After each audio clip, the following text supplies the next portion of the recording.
I was born in a poor neighborhood in my city, Belo Horizonte, Brazil. I'm married, I'm Christian, and we are expecting a daughter, Aurora, who will be born in 3 months. I became the most voted federal congressman in Brazil, and I'm here to warn you about what's happening in my country. I apologize if I make any mistakes in my speech, I'm still learning English. The left returned to power in the presidencies of Brazil this year, but it has had the power of universities, media, and culture for decades. America is like a body, and its health is a tripod: patriotism, morality, and spirituality. If someone undermines these three areas, America will collapse from within. Stalin said this. They have known the secret for a long time and use all possible means to achieve their goal, the destruction of the family. But you may wonder, wouldn't that be too radical of an idea? Does anyone really want to do this? And after all, how would they do that? First, they destroy the sense of reality. There is no longer right and wrong, good or bad. Everything is relative. When they say that, why then say that men exist? Women, aren't they concrete concepts? Therefore, they must be abolished. Then they move on stage number 2, the destruction of identity. If you are nothing, then everything can be everything. Therefore, they will destroy your identity as a person. Young people no longer know what or who they are. They are carried away by any wind of doctrine and cling to what is fashionable. They tell you, dress like this, use this type of language, and finally, live like this.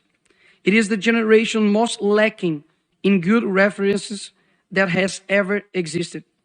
After all, the left replaced Jesus with a Black Lives Matter activist and exchanged the cross, which represents injustice, against an innocent person for symbols that represent nothing other than selfishness of activism itself. By the way, the rainbow is not yours, but ours. Read the Bible and you'll find out.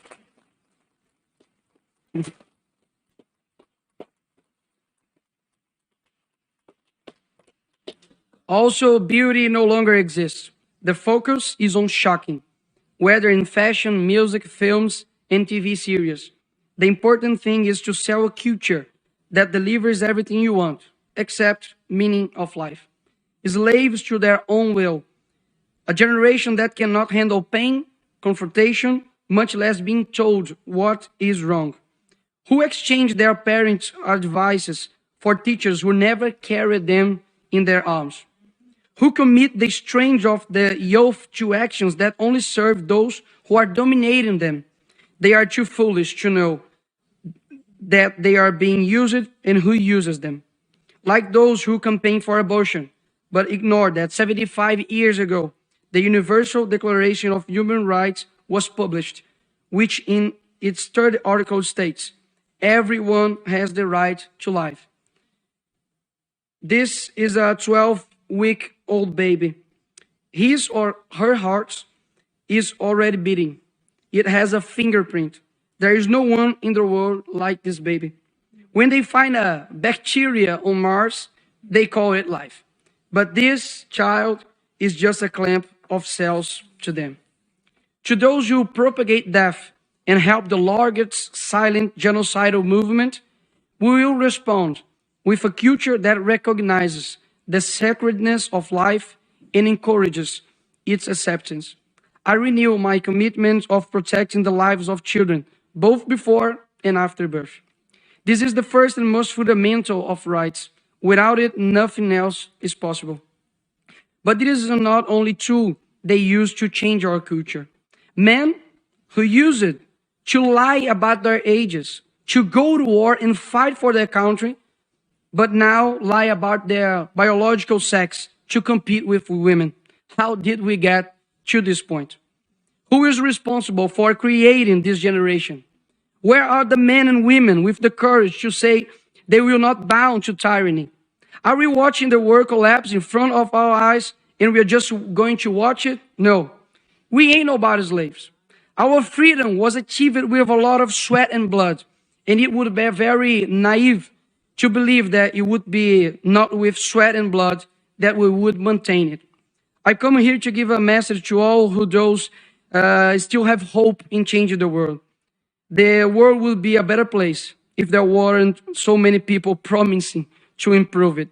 It's a quote from philosopher Olavo de Carvalho, and that fits perfectly with Greta and Leonardo DiCaprio, for example, that supported our socialist president called Lula, a thief that should be in jail, and now we have Amazonia with the worst fire in 15 years, and they are just in silent and disappeared.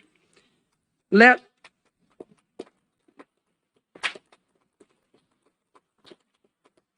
us first be the change. I know that the situation looks terrible and the conservatives tend towards private life, his work and his family. But if we don't rise up for public life, our private life will be and is in danger. To do this, we need to raise educators who will dictate new directions for UNESCO, for example. Education that teaches and not doctrinates. New judges who will honor the magisterium and deliver justice. And not like some of Brazil's Supreme Court who have betrayed the Brazilian people and persecuted their political opponents. New teachers who will use the classroom to train students and not activists. New artists, musicians, directors who will influence culture towards something other than just sex and promiscuity. New people who will transform this world. Know that if you are listening to me right now, I believe in your strength, in your ability to influence and change where you are. You start with your family, then your neighbor. Bring light to your neighborhood, and we will live better than we are now. We never know the extent of our influence, where our voice will reach. But I hope I have reached your heart, because I'm speaking from it. Love is the only thing that transcends time and space. So I hope this speech resonates across generations. To complete, I always say a phrase in Brazil. The present is theirs, but the future is ours. But I hope that one day I'll say, the present is ours, and so is the future. Thank you very much.